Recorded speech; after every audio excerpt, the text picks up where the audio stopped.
এরপরে প্রশ্ন হলো জুতা পরে জানাজা নামাজ পড়া যাবে কিনা। উত্তর হলো অবশ্যই যাবে। আমাদের দেশে জানাজা নামাজে দাঁড়াইলে সবাই গণহারে জুতা খুলে সামনে রাখে, ঠিক না? রাসূল করিম সাল্লাল্লাহু আলাইহি সাল্লাম বলেছেন, সল্লু ফি আলা সল্লু ফি নিআলিকুম, ও মুসলমানরা তোমরা জুতা পরে নামাজ পড়িও যদি প্রয়োজন হয়।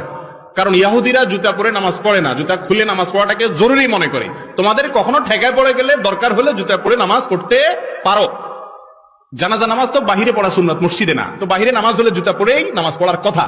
তবে হ্যাঁ, জুতার নিচে যদি নাপাক থাকে, আপনি একটু তলা দেখলেন, নাপাক আছে দেখলেন, তাহলে জুতা খুলে রেখে আপনি নামাজ পড়েন, বা খুলে তারপরে নামাজ পড়েন, নামাজ হয়ে যাবে। কিন্তু যদি দেখেন যে না, নাপাকের কোনো আলামত নাই, মাটি কাদা তো থাকবে, এটা তো নাপাক না।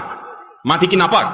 অতএব মাটি ধুলাবালি থাকলে ওইটা নিয়ে নামাজ পড়া যাবে। নাপাক দেখলে সেটা শুধু খুলে রাখবেন। আর আজকাল নাপাক কোথায়? আগে তো যেখানে সেখানে পায়খানা করতে মানুষ, এখন তো আলহামদুলিল্লাহ সব পাকা পায়খানা, যার কারণে যেখানে সেখানে তো নাপাক থাকেও না। যদি থাকেও, পরবর্তীতে জুতা কত জায়গা দিয়ে হাঁটতে হাঁটতে হাঁটতে ওইটা মুছে আলামতও শেষ হয়ে যায়।